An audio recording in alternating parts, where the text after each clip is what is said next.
All right, we go from a serious topic to a very serious topic. Are you ready? I'm ready. All right. Friday is chocolate day. Yep. Friday is chocolate. Easter is chocolate day. Christmas is chocolate day. Let's see, what other holidays are chocolate day? Well, pretty much every holiday is a chocolate day. But guess what? Our next guest is going to tell you every day should be chocolate day. Yeah. Do you know what I don't like about the chocolates that you see on Valentine's Day? What's that? I forgot Halloween. That's another chocolate day. That's right. You know what it is? I don't really like the cream-filled chocolates that you like in the hearts. Oh, okay. I'd rather have a heart filled with nothing but pure chocolate. I don't care for the stuff in there. Yeah. Do you like that stuff? Well, I do like the coconut, I'll be honest about that. Yeah, the coconut's really good. But my favorite is just like every once in a while, like in the Whitman sampler, is that what it's called? Yes. They have this one chunk in the middle that all it is just pure chocolate. Oh, yeah. Now, that's good stuff, right? That's the best. And I think that's what our next guest is going to talk about. Dr. Will Clower is on the phone, and I hope I'm pronouncing his name correctly. I didn't really get much of a chance to speak to him off the air. He is an award-winning neurophysiologist, a neuroscientist, a nutritionist, the founder of Mediterranean Wellness. He has been on the big shows, Robin, so it's an honor to have him on our little show. He's been on The View, CBS, USA Today, MSNBC, Fox News, Dr. Oz. The book, ladies and gentlemen, is called Eat Chocolate, Lose Weight. The reason I started with ladies is because you ladies say this is better than sex, and I don't think there's one man who ever said that. I think it's good, but I don't. New science proves you should eat chocolate every day. Let's find out about this from Dr. Will Clower. Good morning, doctor. Hey, thanks for having me on. Thank you for giving us a fun topic to talk about. Absolutely. So I have to say to start with that you are absolutely correct. The best chocolate in there, from the standpoint of your health anyway, is that chocolate on chocolate, that piece in the middle, and all the goopy stuff with the sugary part in the middle, caramel and the guck in the thing, and is not so good. Right. So when you're choosing your chocolate for your honey, for your sweetie, the solid dark stuff is the best. Okay, and while we're saying that, before we get on to the more serious science of your book, I want to ask you your opinion on this. My contention is that just because it says it's chocolate doesn't mean it is. If you, I do not believe an Oreo cookie is chocolate. Right.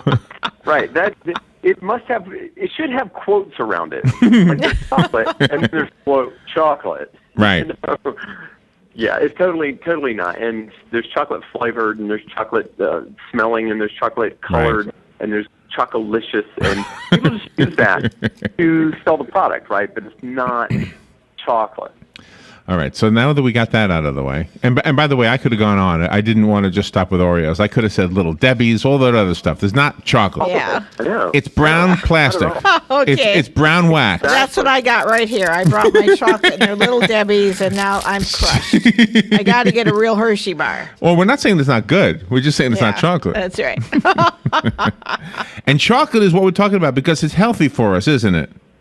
It's absolutely healthy. You know, it's funny because in the last 5 years, there's been a slew of scientific data showing how healthy it is for you in all the different ways, for your heart, for diabetics, for your brain, for your emotional health, for your it increases your basal metabolic rate, so you have more energy to do the exercise that you need to lose weight in the first place. It's like soup to nuts, man. It's a superfood. Okay, so now help us. I want to get to the science, but first, because we may or may not remember the science, but we will remember this. Mm-hmm. If we're in the checkout line at the grocery store and I see a Hershey bar, I'm trying to think of all the pure chocolates, the Hershey bar, the Dove bar. I'm trying to think of the ones that don't have the filling or any of that other crap. Hershey, Dove, what's another one? Nestle. Lindt sometimes is a brand you see. And what is right? And so which one is? And also talk about the difference between dark chocolate and milk chocolate. So if you're in the checkout line and you see something that's a solid dark chocolate, the key is to get the one that's darker. So there's 3 rules to healthy chocolate in this particular order: number 1, then 2, then 3. Ready? Yeah. Rule number 1: darker is better. Got it? Got it. Rule number 2: darker is better. Number 3. I don't remember rule number 3, but I think we can stop with 2. So if you're in the checkout line, you just want to go darker. Go dark. That's your rule for your chocolate. Got Whether it. it's Lindt or Hershey or whatever. So white chocolate is out. What is white chocolate anyway? How could that Right? be? Yeah, what is that white You know chocolate? what it is? It's an oxymoron. Oh, Oxymorons. You know? There's no cocoa in it. It's how can that be chocolate? So Okay. so no Yeah. white bunnies at Easter time. let them go back to white bunny land because they don't belong in your mouth. Have you, by the way, speaking of things in your mouth, have you ever gone to an erotic chocolate factory? Can you believe the things they make out of chocolate?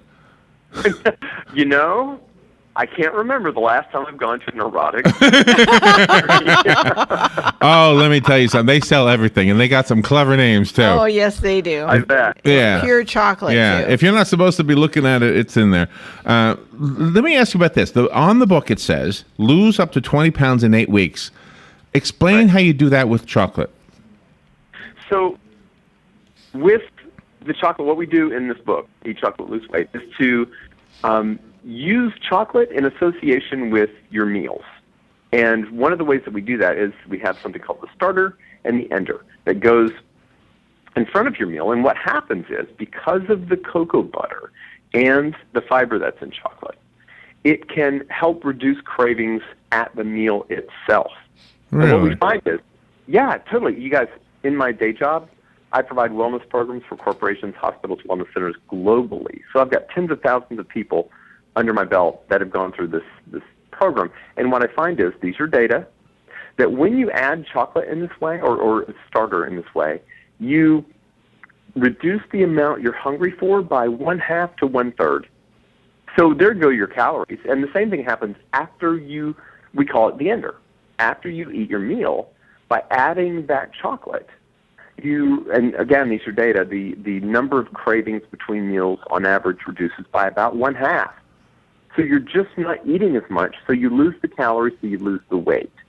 And if you have a copy of the book in front of you, you'll see those success stories. Yeah, I saw the Those guy. are some of Yeah. the people, oh my gosh, they're wonderful. And I love these people. They're like typical, the types of things that happen when you just incorporate chocolate into your life every day. Now, you know what? The data, research data on weight loss and chocolate, you know what it says?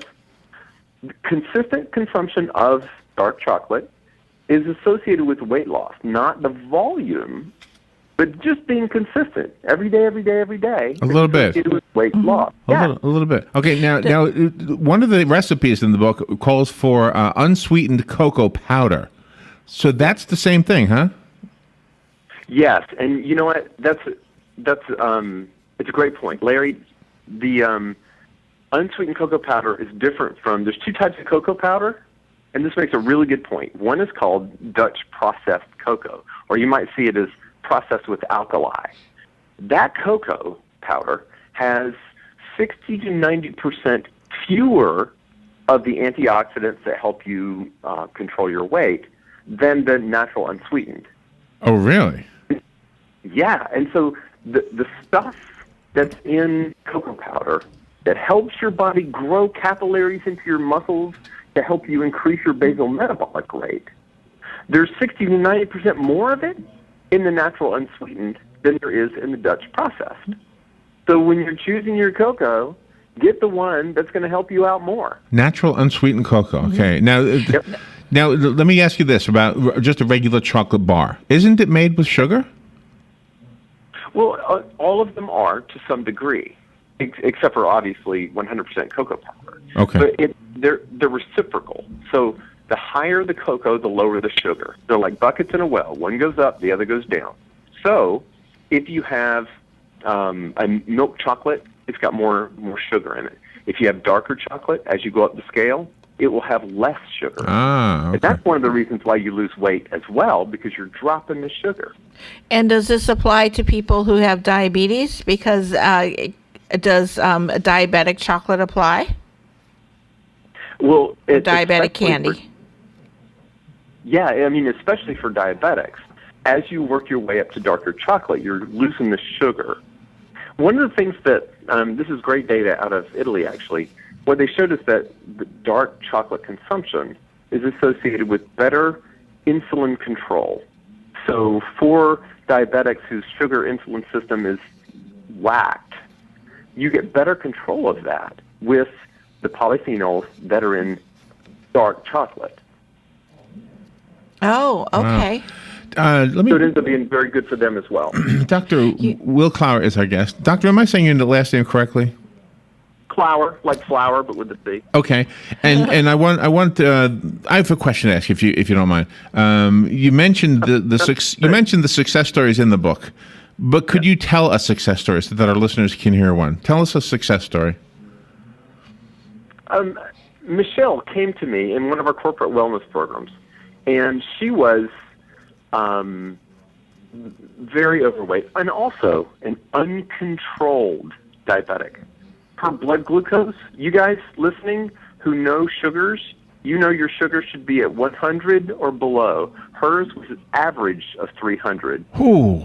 It ranged from 600 to 100, and the only reason it stopped at 600 is because her meter wouldn't go any higher. Oh, man. It was a mess. The doctor said she was getting diabetic retinopathy. In other words, you're sliding into blindness. Mm-hmm. She was in the hospital 4 times per year on average with diabetic ketoacidosis. She started doing this, eating real food, eating clean, incorporating chocolate into her meal. She dropped in total over 100 pounds. Her retinopathy went away. Her average glucose now, today, is about 98, 100. Wow. And her A1Cs, which is a marker of blood glucose that indicates diabetes, went from 12 to 10 to 8 to 8 to 6, which is where it should be. Her endocrinologist said she was going once a month. Her endocrinologist said you can come once every 6 months now. Wow. Just eating in this way. Now, you also talk about enhanced energy levels and blood pressure. Sometimes doctors say that a lot of sugar is not good for the blood pressure. Right. And again, chocolate, like with quotes around it, has a lot of sugar. But real chocolate doesn't, especially the darker versions. And so when you have darker chocolate, what ends up happening is that it's called the compliance of your blood vessels. And what that means is that if you have blood pressure spikes in your body, then your blood vessels can expand with that blood pressure. They don't set up like little tubes because when they do that and you get that blood pressure spike, then you can get a stroke because they don't expand with the blood pressure change. That's the impact that chocolate consumption has on blood vessels. Right.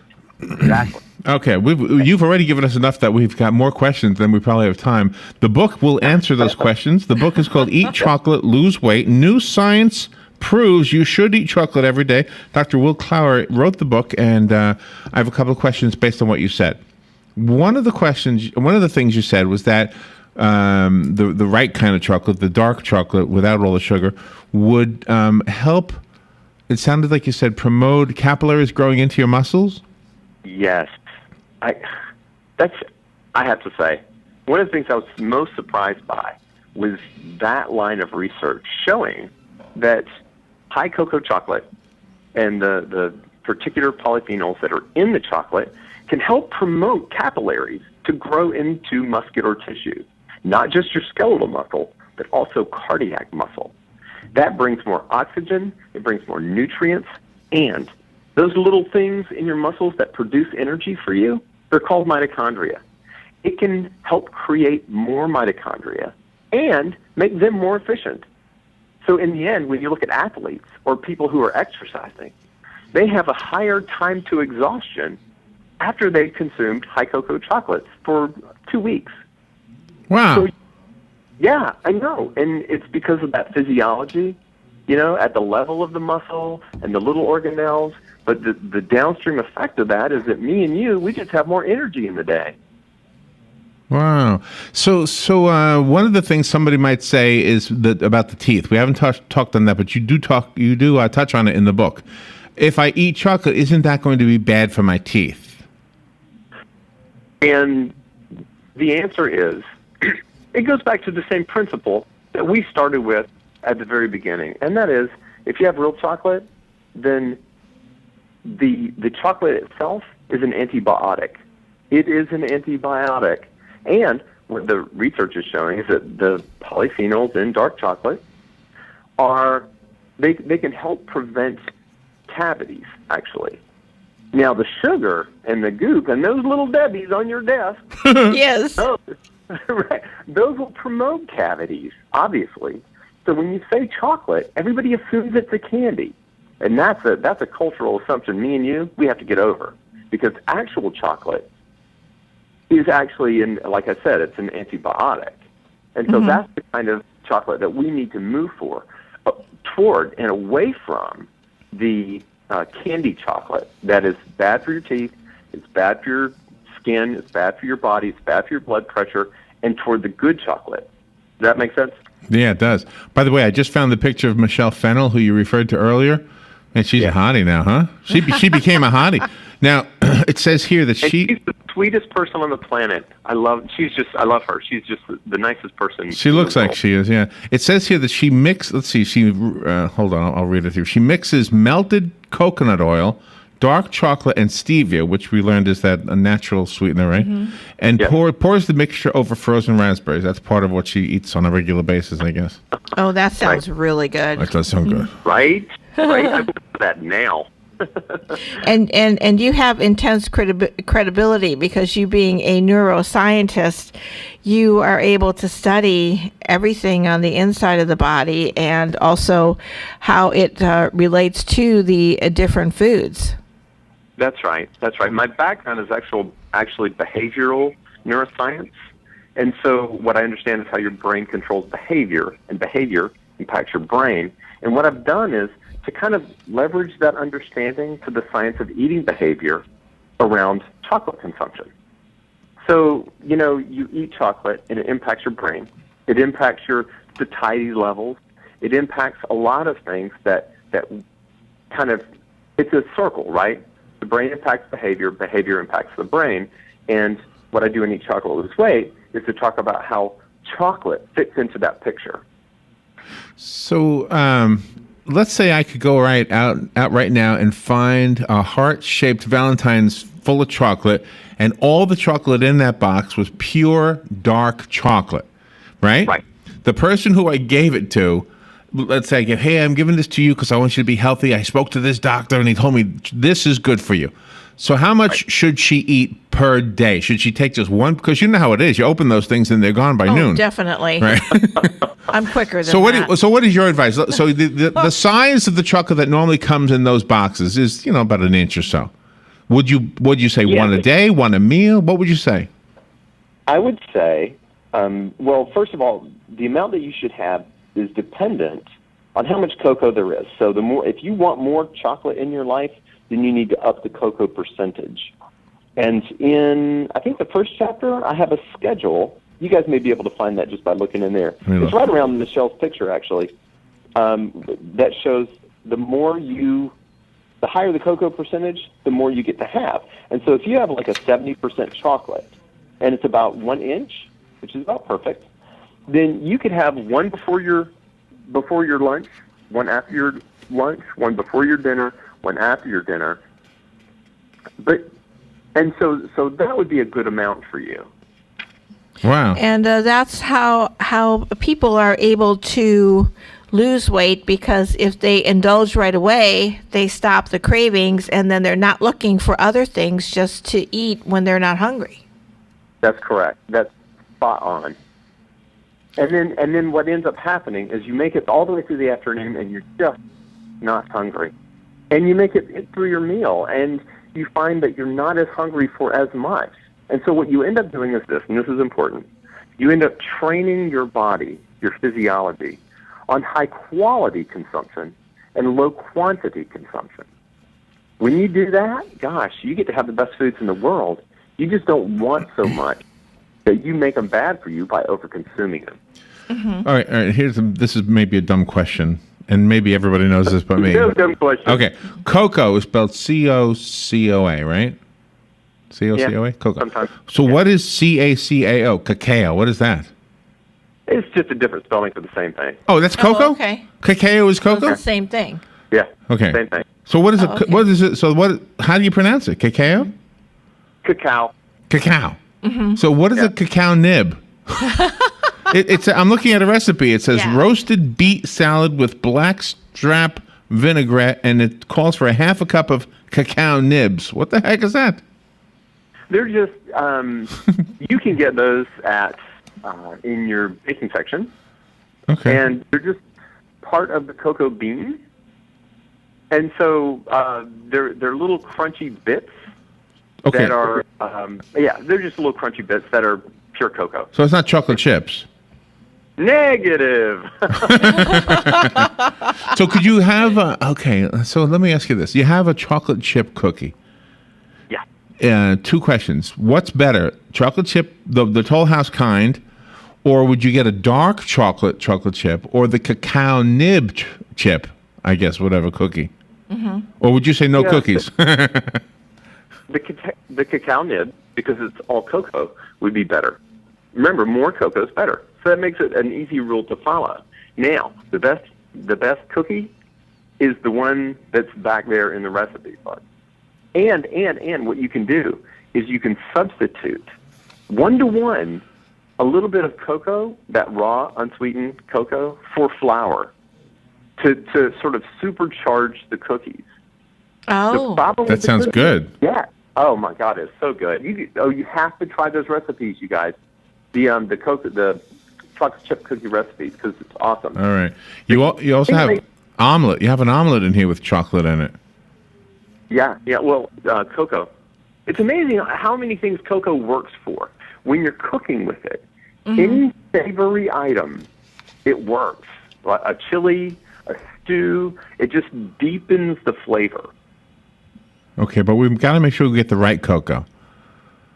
Yeah, I mean, the other cocoa is still good for you, but it's not nearly as good for you. The one that's with the rabbit, the quick, that's good for you? Nestle Quick.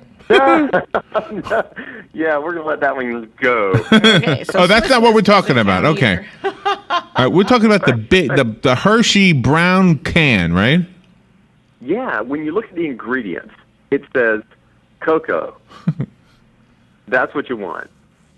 Oh, that's easy. Isn't cocoa a funny word when Yes, you say it right. too many times? That's easy. When you say the word cocoa too many times, it starts to sound like a foreign word. Cocoa. So I've had a few dogs, and I've always been told that chocolate will kill a dog if you give it to him. Is that true? It can, and but it's species specific though. So Oh, I see. and the reason why kind of gets to one of the myths of chocolate. One of the myths of chocolate is that it's hypercaffeinated, and the species of caffeine that's in chocolate is called theobromine, and the theobromine is weakly stimulatory. Like you can have an entire ounce of chocolate, and that has the stimulation capacity of about one 6-ounce cup of decaf coffee. It's like, and it's because that theobromine isn't like caffeine. Yes, it has that kind of caffeine in it, but it's different. Do you know, But that theobromine is the thing that's bad for dogs. okay. Yeah, I've okay. never given Yeah, my we had a dog vet. chocolate. This is how he explained it. He said it binds up the vitamin B. I don't even know what that means, but then he said that's why it kills dogs. Yeah, right. I have to tell you the story of one Halloween when my kids were still here. They had the piles of candy, and it was all like chocolatey things and like quote chocolate confections. Right. And my big black lab Max, actually his name is Max, and Max got into the bag, the pillowcase of chocolatey things, and he was fine after it. Didn't touch him. Really? I thought chocolate was supposed to be bad for you, but then I started looking at all the wrapper like shrapnel, and I'm like, oh, I see.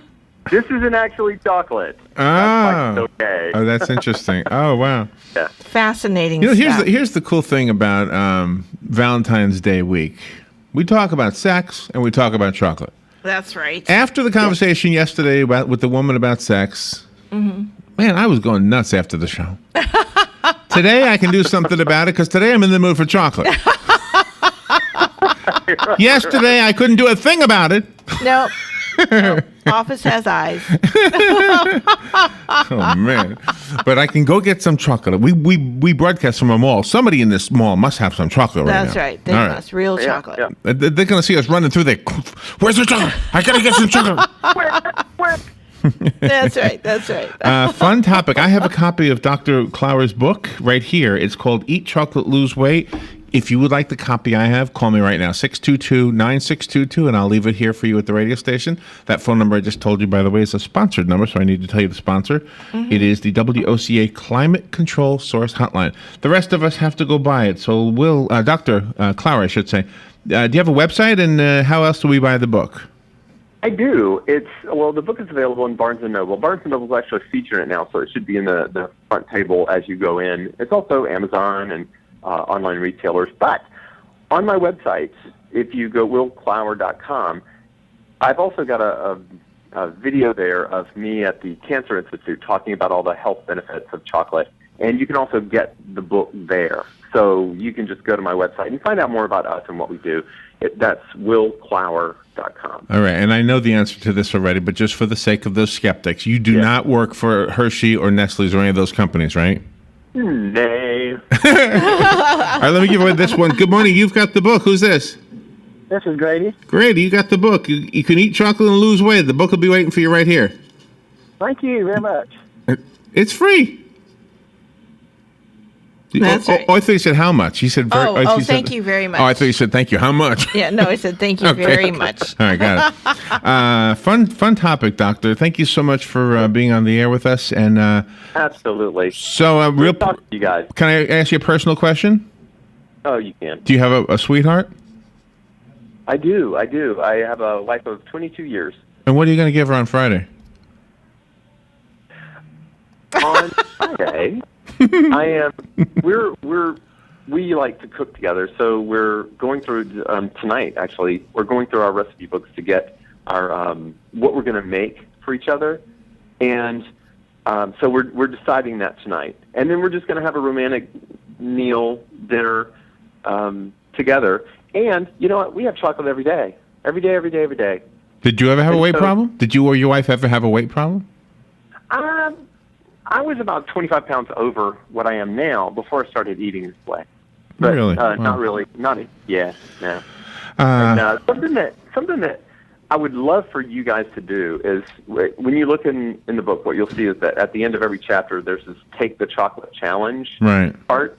You know, to challenge yourself to add exercise and do it with chocolate, and to control portions at the plate through your chocolate, and control between the snacking, and pull your sweet tooth. Golly, Dunda.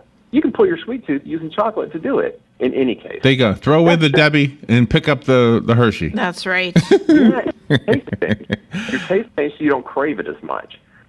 It makes sense, actually. Doctor, thank you for being on the air. The fascinating topic and fun and timely. Great to talk to you guys. Fun Thank interview. you so much. All right, we'll take a little break and be right back. Legally Yours, brought to you by Fuller & Fuller Attorneys at Law.